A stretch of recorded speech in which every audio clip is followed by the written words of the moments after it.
أعوذ بالله من الشيطان الرجيم. بسم الله الرحمن الرحيم. هل أتى على الإنسان حين من الدهر لم يكن شيئا مذكورا إنا خلقنا الإنسان من نطفة أمشاج نبتليه فجعلناه سميعا بصيرا إنا هديناه السبيل إما شاكرا وإما كفورا إنا أعتدنا للكافرين سلاسل وأغلالا وسعيرا إن الأبرار يشربون من كأس كان مزاجها كافورا عينا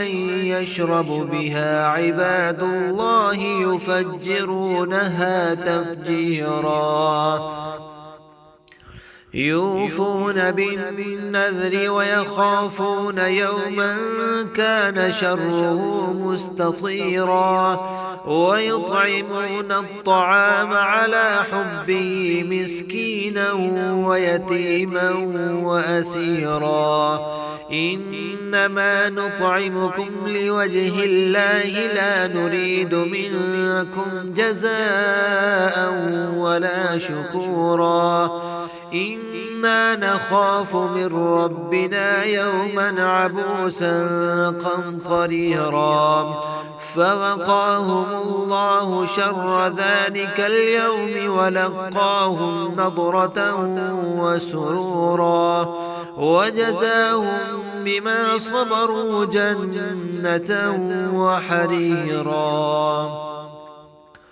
متكئين فيها على الأرائك لا يرون فيها شمسا ولا زمهريرا ودانية عليهم ظلالها وذللت قطوفها تذليلا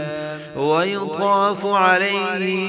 بآنية من فضة وأكواب كانت قوارير من فضة قدروها تقديرا ويسقون فيها كأسا كان مزاجها زنجبيلا عينا فيها تسمى سلسبيلا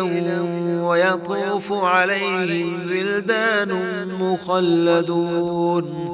إذا رأيتهم حسبتهم لؤلؤا منثورا وإذا رأيت ثم رأيت نعيما وملكا كبيرا عاليهم ثياب سندس خضر واستبرق وحلوا أسافر من فضة وسقاهم ربهم شرابا طهورا إن هذا كان لكم جزاء وكان سعيكم مشكورا إنا نحن نزلنا عليك القرآن تنزيلا فاصبر لحكم ربك ولا تطع منهم آثما أو كفورا واذكر اسم ربك بكرة وأصيلا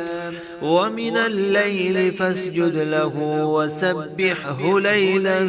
طويلا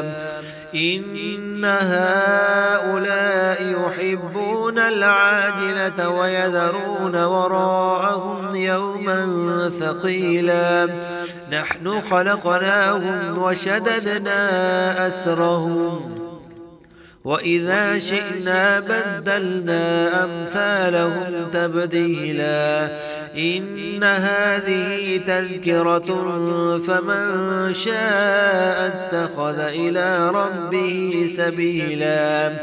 وما تشاءون إلا أن يشاء الله إن الله كان عليما حكيما يدخل من يشاء في رحمته والظالمين أعد لهم عذابا أليما.